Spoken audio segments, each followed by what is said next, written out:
आपकी अदालत में बागेश्वर धाम के प्रमुख धीरेन्द्र कृष्ण शास्त्री पर इल्जाम है कि ये असभ्य भाषा का प्रयोग करते हैं।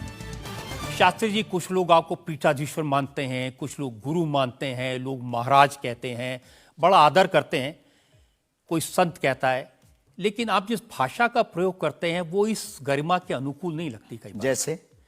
जैसे आपने एक पत्रकार को कहा कि तुझे नंगा कर दूंगा, ये साधु की भाषा तो नहीं हो सकती, ये संत की भाषा तो नहीं हो सकती। ब्राह्मण समाज पर कमेंट करने वाले एक व्यक्ति को आपने कहा मूर्ख, ठठेरी के बरे, नकट्टा, तो ये ठठेरी क्या होता है? कोई हम जातिवादी नहीं है, पहली बात तो हम ये क्लियर करें। नहीं, ये ठठेरी क्या होता है? ये हमारे बुंदेलखंड का एक भावनात्मक शब्द है, ठठरी। जब माताएं बड़ी आवेश में होती है और बालक कोई गलती कर देता है तो माताएं अपनी बालक को कहती हैं, अरे ठठरी के बरे सुधर जा, न कटा। तो हम बहुत गांव के भोले भाले अनपढ़ गवार आदमी हैं, अंगूठा छाप है, ठीक से पढ़ाई की नहीं, तो गवार आदमी है। तो जो माँ की हमारी जो परंपरा है, जो पारिवारिक बोलचाल है, उस पारिवारिक बोलचाल में अगर कोई साधु के ऊपर टिप्पणी उठाएगा, रामचरितमानस पर टिप्पणी उठाएगा या भगवान पर टिप्पणी उठाएगा, तो स्वभावश सनातनी हिंदू होने के नाते वो लहजा निकल जाता है। और सठे साठ्यम समाचरित, ये भी कौन सी गलत बात है? अगर कोई भगवान को गाली बके और हम उसको श्रीमान जी कहें, स्वामी जी कहें, भगवान कहें, तो हमें तो नहीं लगता कि वो बिनय ना मानत जलद जड़ गए 3 दिन बीत, और बोले राम सकोप तब भय बिन हो ये न प्रीत। देखिए, आप अपने आप को बड़े पढ़ा लिखा गवार कह करके तो नहीं छुप सकते उसके पीछे। आपने उनसे कहा कि तू मुझे मिल जा, मैं तुझे मसल दूंगा। बहुत अच्छा, हाँ, ये हमने कहा, क्योंकि उन्होंने कथावाचकों को पाखंडी कहा था, जिस विषय पर आपने ये टिप्पणी किया है। उन्होंने कथावाचक, हमने कहा कथावाचक हो सकते पाखंडी, पर पर्टिकुलर नाम लीजिए, सब नहीं हो सकते। इस भारत में जगतगुरु स्वामी रामभद्राचार्य भी है, मुरारी बापू भी कथाव्यास है, पूज्यपाद श्री मलुक पीठाधीश्वर भी कथाव्यास है, उनमें एक दास भी है। ये महापुरुषों पे आज तक कोई इल्जाम नहीं है, और इन महापुरुषों पर इल्जाम नहीं है तो सब कथा, भाई एक पत्रकार गलत हो सकता, सब नहीं हो सकता।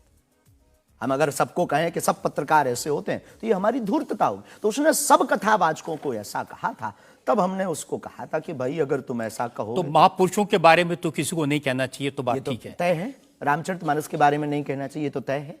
तो उसके लिए अगर ऐसा मसला कह दिया समझाने के लिए, वो है तो हमारा आदमी चेला। लेकिन आपने संत तुकाराम के बारे में क्या कहा?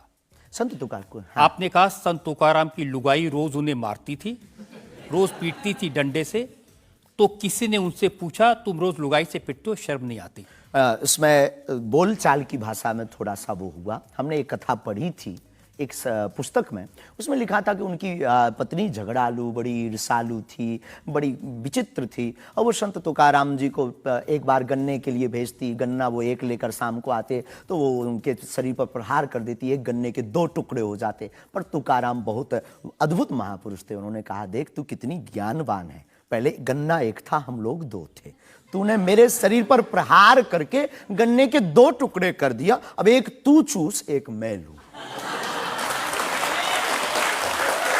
तो लेकिन देखिए, आपने जो बोलचाल उसमें बिगड़ा है, जिस अंदाज में कहा था वो सम्मानजनक नहीं था, समाज के लिए असभ्य था, इसमें कोई संदेह नहीं है। लेकिन हम अपनी भाषा से समझने का कोशिश करते हैं, जो कई बार हमारी भाषा लोगों के अनुरूप फिट नहीं है। कभी आपको नहीं लगता कि संत तुकाराम जैसे महान संत के बारे में ये कह दिया, उसके लिए हमने तो गलती माननी चाहिए? बिल्कुल, अगर ये किसी की भावनाओं को ठेस पहुंचा तो संतों के प्रति हमारे हृदय में अथाह प्रेम है, अथाह प्रेम। और हम स्वप्न में भी, हम तो खुद साधु परंपरा से जीवित हुए हैं, नालायक से बोलने लायक संतों के कारण हुए, और हम अगर संतों का अनादर करेंगे तो अपनी जिंदगी में हम रहेंगे कहां? तो हम तो विनम्रता पूर्वक अगर किसी को ठेस पहुंचा तो हमें नहीं लगता कि हमारे द्वारा उनको ऐसा कहा, लेकिन अगर किसी को ठेस पहुंचा और शब्द ऐसा मुंह से फिसल गया तो हम क्षमा प्रार्थी, कोई संदेह। अब मैं एक और उदाहरण आपको बताता हूँ। अच्छा किया कि आपने क्षमा प्रार्थना की, करना ही चाहिए साधु संतों के बारे में, अगर गलती से मुंह से कुछ निकल जाए, बहक करके अगर हो जाता तो कोई दिक्कत। आप बात कर रहे थे साईं बाबा के बारे में, और आपने कहा कि हमने सुना वो चांद मियां निकले। हाँ, सुना। आपने कहा कि कई बार लगता है कि 33 कोटि क्या कम पड़ गए और समझदार के लिए इशारा काफी है। जी। जिन साईं बाबा को करोड़ों लोग मानते हैं, करोड़ों की श्रद्धा उनमें है, उन्हें भगवान मानते हैं, उनकी पूजा करते हैं, उनके मंदिरों में लाखों लोग जाते हैं, उनके बारे में इस तरह की भाषा? बात ये थी, प्रश्न ये था, क्या साईं बाबा हिंदू हैं या मुसलमान? हमने कहा हम तो उस वक्त थे नहीं भाई साहब, अगर होते तो देखते टोपी पहनते थे कि माला। तो हमने जो सुना है, कोर्ट ने कहा, ऐसा एक पत्रकार में पत्र वार्ता में निकला है कि वो चांद मियां है। उन्होंने, उनके जो कमेटी के लोग हैं, उन्होंने क्षमा मांगी। तो हमने यही बात उनको बता दी, बस प्रेस की बात बता दी। तो हमसे ज्यादा ये आरोप जिस पत्रकार ने ये छापा है उस पर उठना चाहिए। नहीं, लेकिन आपके कहने से लोगों की भावनाएं आहत हुई। हमारा किसी भी संत के प्रति अनादर नहीं, सब धर्मों के प्रति सम्मान है। जो जिस धर्म को मान रहा, बलपूर्वक उसको मानना चाहिए। हम सिर्फ अपने धर्म के कट्टर हैं, सिर्फ ये बताना चाहते हैं। तो साईं बाबा का सम्मान करते हैं आप? बेझिझक, संत के नाते, संत के नाते बेझिझक। हमें बाबा साईं बाबा से क्या आपत्ति है, क्या विपत्ति है? हमें अपने आप से आपत्ति नहीं है। हम किसी साधु से कैसे आपत्ति हो सकती? क्योंकि जिस सनातन धर्म की आप बात करते हैं, वो वसुदेव कुटुंबकम सबसे पहले तो संयम, धैर्य, भाषा पर नियंत्रण, ये सब। लेकिन कब तक धैर्य, कब तक संयम? राम की यात्रा पर कब तक पत्थर सहेंगे? पालघर के संतों को बर्बरता के साथ मारा जाता है, कब तक सहेंगे? रामचरितमानस की प्रतियां जलाई जाती हैं, कब तक सहेंगे? संतों को पाखंडी इस देश में बताया जाता है, कब तक धैर्य और संयम रखें? एक दिन भगवान का भी धैर्य खो गया था और उन्होंने भी बाण मार करके समुद्र को सुखा दिया था और रावण का दमन कर दिया था। तो हम कब तक धैर्य, ये भोले भाले लोग, ये भोले भाले सनातनी कब तक ये धैर्य सहेंगे? और एक बात हम आपकी अदालत में बोल देते हैं, सनातन के लिए अगर हमारे प्राण जाते हों और अगर लोगों की दृष्टि में हम असंयमित हैं, तो ये हमें बने रहने दीजिए। देखिए, सनातन धर्म के बारे में आप अच्छी बातें कही, किसी को आपत्ति नहीं है, लेकिन अभी जो आप इतनी जोर जोर से कह रहे थे कब तक बर्दाश्त करें, कब तक बर्दाश्त करें, तो कौन आपको बर्दाश्त करने को कह रहा है? जो ये प्रतियां जला रहे हैं, जो संतों को मार रहे हैं, जो सनातन के खिलाफ झूठा प्रचार कर रहे हैं, जो संतों के खिलाफ और सनातन की संस्कृति को छिन्न भिन्न करने के लिए मूवी बना रहे हैं। जब आप ऐसी बातें कहते हैं ना, तो असदुद्दीन ओवैसी जैसे लोगों को ये कहने का मौका मिलता है कि इन लोगों को अनाप शनाप बातें करने का अधिकार दे दिया सरकार ने।